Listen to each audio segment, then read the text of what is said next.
Capítulo 4. Das infrações e penalidades. Seção e efeitos do não pagamento do crédito tributário. Artigo 136. O crédito tributário não pago em seu vencimento será corrigido monetariamente, mediante aplicação de coeficientes de atualização, nos termos da legislação própria, desde o seu vencimento até a data de sua efetiva liquidação. Artigo 137. Sem prejuízo das demais medidas administrativas e judiciais cabíveis, a falta ou atraso no pagamento do crédito tributário implicará a cobrança de multa de mora de 0,4% ao dia sobre o valor do crédito devido, e não pago, ou pago a menor, atualizado monetariamente, a partir do dia imediatamente seguinte ao de seu vencimento, observada a imposição máxima de 10%. Parágrafo único. No caso de parcelamento do ISS-QN variável denunciado espontaneamente pelo contribuinte, a multa de mora será de 30%, sendo o número de parcelas igual ao dos meses em atraso e limitado a 12 vezes. Seção 2ª. Penalidades pelo descumprimento de obrigação tributária principal. Artigo 138. O descumprimento da obrigação tributária principal, instituída pela legislação do ISS-QN, quando constatado por meio de ação fiscal, ou denunciado após o seu início, fica sujeito às seguintes penalidades. Inciso 1º. Multa de 50% aplicada ao sujeito passivo, sobre o valor atualizado do imposto devido, e não pago, ou pago a menor, exceto nos casos de dolo, fraude ou simulação. Inciso 2º. Multa de 150%, aplicada ao sujeito passivo, sobre o valor atualizado do imposto devido, e não pago, ou pago a menor, quando: alínea A. Da situação prevista no artigo 102. Alínea B. Da aquisição de certidão negativa de débitos estando inadimplente com a Fazenda Pública. Alínea C. Quando caracterizado dolo, fraude ou simulação. Parágrafo 1º.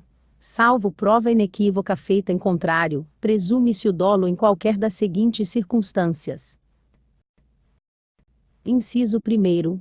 Contradição evidente entre os livros e documentos da escrita fiscal, e os elementos das declarações e documentos de arrecadação apresentados às repartições municipais. Inciso 2º. Manifesto desacordo entre os preceitos legais e regulamentares no tocante às obrigações tributárias e a sua aplicação por parte do sujeito passivo. Inciso 3º. Remessa de informes ou comunicações falsas ao fisco, com respeito aos fatos tributários e à base de cálculo de obrigações tributárias. Inciso 4º. Omissão de lançamento nos livros, fichas, declarações ou documentos de arrecadação, de bens e atividades, que constituam fatos geradores de obrigações tributárias. Parágrafo 2º. A notificação, ao sujeito passivo, de qualquer medida preparatória indispensável ao lançamento, exclui a espontaneidade quanto a fatos anteriores, e, independentemente de notificação, a dos demais envolvidos nas infrações verificadas, salvo disposição em contrário das normas regulamentadoras. Artigo 139. Exclusivamente para o caso de pagamento integral, e à vista do crédito tributário, os valores da multa aplicada pelo descumprimento da obrigação tributária principal, e dos juros de mora, terão as seguintes reduções. Inciso 1º. De 50% sobre o valor da multa, e dos juros de mora, se o respectivo lançamento, apurado através de auto de infração, for quitado em parcela única e integral, no prazo de 30 dias, contados da data da ciência do auto de infração. Inciso 2º.